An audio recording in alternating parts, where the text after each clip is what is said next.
सुप्रभात बच्चों, कैसे हैं आप लोग। आशा करती हूँ कि ईश्वर की दया से आप सभी बच्चे घर पर स्वस्थ तथा सुरक्षित होंगे और साथ ही अपनी पढ़ाई भी कर रहे होंगे। बच्चों, आज हम हिंदी व्याकरण का पाठ 14 लिंग का अध्ययन करेंगे। यह पाठ कक्षा 6 के छात्रों के लिए है। तो आइए बच्चों, हम अपने इस पाठ को शुरू करते हैं। पाठ 14 लिंग। सबसे पहले हम देखेंगे लिंग शब्द का क्या अर्थ है। लिंग शब्द का अर्थ है चिन्ह या पहचान का साधन। भाषा अथवा व्याकरण में शब्द के जिस रूप से पुरुष या स्त्री जाति का बोध होता है उसे लिंग कहते हैं। बच्चों, यहाँ पे आप देख रहे हैं चित्र में आपको कुछ प्राणी और कुछ वस्तु दिखाई दे रही है। हम इसे पढ़ेंगे। चित्र में बच्चों आपको दादी, गिलहरी, तितली, लड़की, चिड़िया आदि क्या दिखाई दे रहे हैं? चित्र दिख रहे हैं ना इसमें। तो ये कौन सी संज्ञाएं हैं? ये स्त्री जाति का बोध करा रही हैं।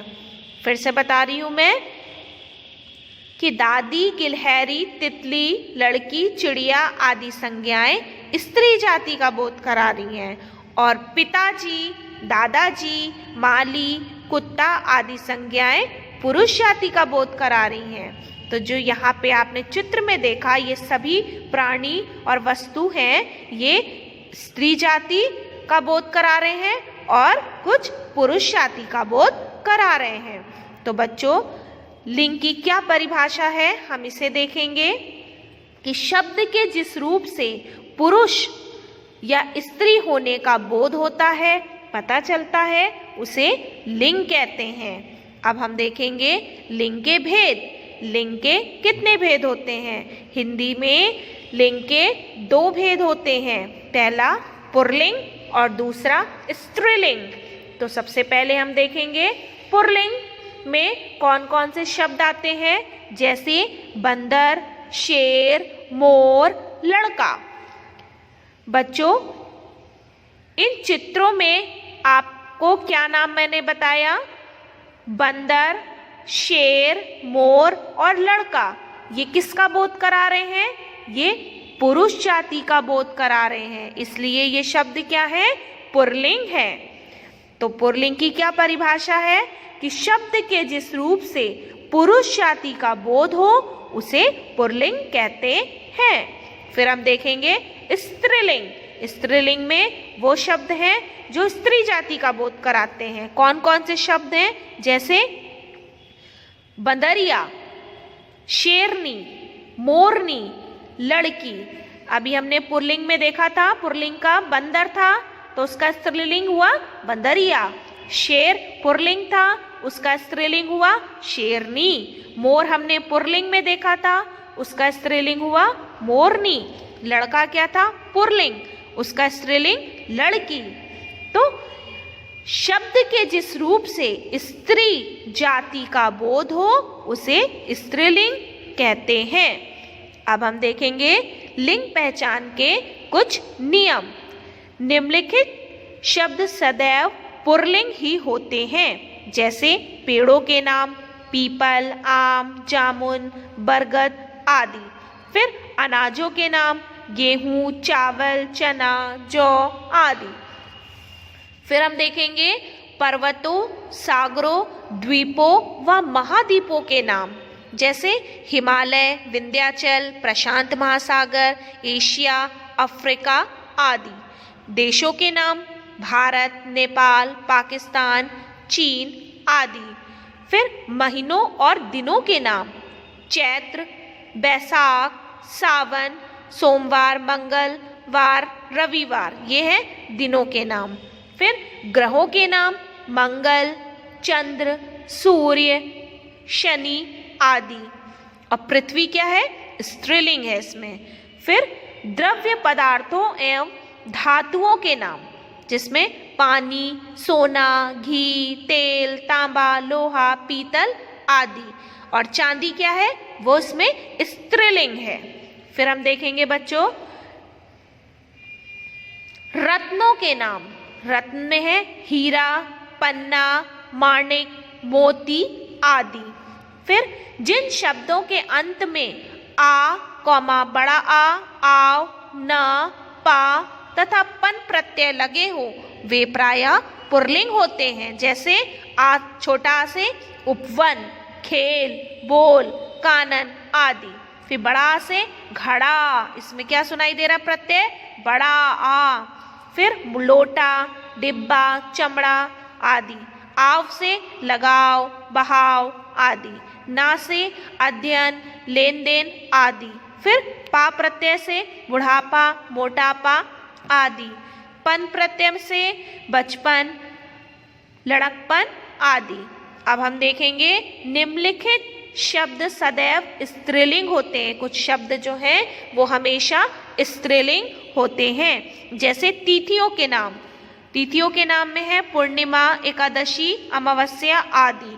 फिर नदियों के नाम गंगा, यमुना, सिंधु आदि। फिर हम देखेंगे नक्षत्रों के नाम जैसे अश्विनी, रोहिणी आदि। फिर भाषाओं और बोलियों के नाम, इसमें है अंग्रेजी, हिंदी, तेलुगु, बुंदेली, खड़ी बोली आदि।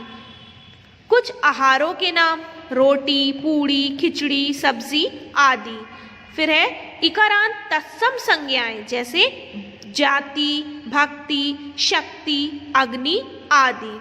फिर उकारांत तत्सम संज्ञाएं आयु, वायु, ऋतु आदि।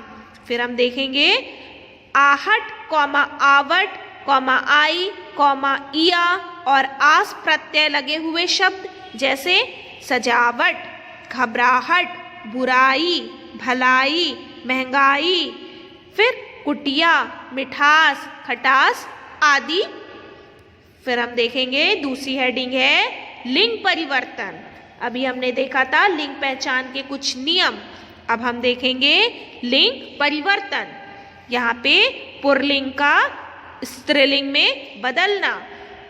अब हम सबसे पहले देखेंगे हिंदी में स्त्रीलिंग बनाने के लिए पुल्लिंग शब्दों में स्त्रीवाची प्रत्यय लगाया जाता है। जैसे पहला है छोटा आ को बड़ा आ करके। पुल्लिंग है छात्र, पुल्लिंग छात्र है तो उसका स्त्रीलिंग हुआ छात्रा। शिष्य है शिष्या। पात्र है तो पात्रा। आखिरी में आपको क्या सुनाई दे रहा है आ। फिर पुल्लिंग है आपका सदस्य तो उसका स्त्रीलिंग हुआ सदस्या। अब हम दूसरा देखेंगे बड़ा आ को बड़ी ई करके तो चाचा। आपको आखिरी में क्या सुनाई दे रहा है आ। अब चाचा पुल्लिंग है उसका स्त्रीलिंग हुआ चाची। मामा है तो मामी। मुर्गा है तो मुर्गी। फिर हम देखेंगे बड़ा आ को इया करके तो चूहा क्या है पुल्लिंग उसका स्त्रीलिंग हुआ चूहिया। डिब्बा डिबिया। कुत्ता कुतिया। बूढ़ा बुढ़िया। फिर हम देखेंगे अक को इका करके गायक पुल्लिंग है उसका स्त्रीलिंग हुआ गायिका। सेवक सेविका। अध्यापक अध्यापिका। शिक्षक शिक्षिका। अब हम देखेंगे आइन जोड़कर। आइन जोड़कर पुल्लिंग है हमारा ठाकुर। अब ठाकुर पुल्लिंग है उसका स्त्रीलिंग क्या हुआ ठाकुराइन। पंडित पुल्लिंग है उसका स्त्रीलिंग हुआ पंडिताइन। लाला ललाइन। फिर हम देखेंगे आनी जोड़कर। आनी जोड़कर पुल्लिंग है हमारा शब्द नौकर। नौकर का स्त्रीलिंग शब्द क्या है नौकरानी। जेठ का जेठानी। यहाँ पे क्या लिखा है आनी जोड़कर है ना। आखिरी में क्या आ रहा है आनी। फिर देवर का देवरानी। सेठ का सेठानी। फिर हम देखेंगे बच्चों इन जोड़कर पुल्लिंग है हमारा लोहार। लोहार का स्त्रीलिंग लोहारिन। माली का मालिन। धोबी का धोबिन। फिर हम देखेंगे नी लगाकर। नी लगाकर मोर हमारा पुल्लिंग है मोर का स्त्रीलिंग हुआ मोरनी। फिर सिंह का सिंहनी। फिर ऊंट का ऊंटनी। अब हम देखेंगे वान का वती तथा मान का मती करके। यहाँ पे बच्चों धनवान, धनवान का धनवती, ये क्या हुआ स्त्रीलिंग।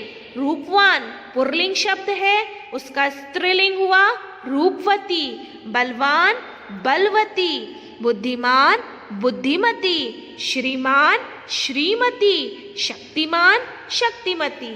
अब हम देखेंगे बच्चों आखिरी हेडिंग है हमारी, कुछ पुल्लिंग शब्दों का स्त्रीलिंग बनाने के लिए उनमें पूर्णतः परिवर्तन करना पड़ता है। जैसे पुल्लिंग है हमारा नर, नर का स्त्रीलिंग नारी, वर का वधू, कवि का कवित्री, सम्राट का सम्राज्ञी, अभिनेता अभिनेत्री, विद्वान का विदुषी और वीर का वीरांगना। तो बच्चों ये था आपका पुल्लिंग शब्द से स्त्रीलिंग में शब्दों को बनाना। अब हम देखेंगे कि इस पाठ में हमने क्या क्या सीखा। एक बार फिर से हम इस पाठ की प्रमुख बातों को दोहराएंगे ताकि आपको ये पाठ अच्छे से समझ में आ जाए। पहला, स्त्री जाति और पुरुष जाति का बोध कराने वाले शब्द को लिंग कहते हैं। हिंदी में लिंग दो प्रकार के होते हैं, पुल्लिंग और स्त्रीलिंग। कुछ शब्द स्त्रीलिंग और कुछ सदैव पुल्लिंग होते हैं। निर्जीव शब्द भी स्त्रीलिंग पुल्लिंग होते हैं। कुछ शब्द स्त्रीलिंग पुल्लिंग दोनों में समान रूप से प्रयोग किए जाते हैं। कुछ पुल्लिंग शब्दों में स्त्रीवाची प्रत्यय लगाकर स्त्रीलिंग शब्द बनाए जाते हैं। कुछ शब्दों को स्त्रीलिंग में बदलने के लिए उनका पूरा रूप बदला जाता है। तो आशा करती हूँ बच्चों कि मैंने आपको आज का ये पाठ 14 लिंग पढ़कर समझाया। आप सभी बच्चों को अच्छे से समझ में आ गया होगा। अब इसी पाठ से संबंधित सभी कार्य आपके विद्यालय की वेबसाइट पर उपलब्ध है। धन्यवाद।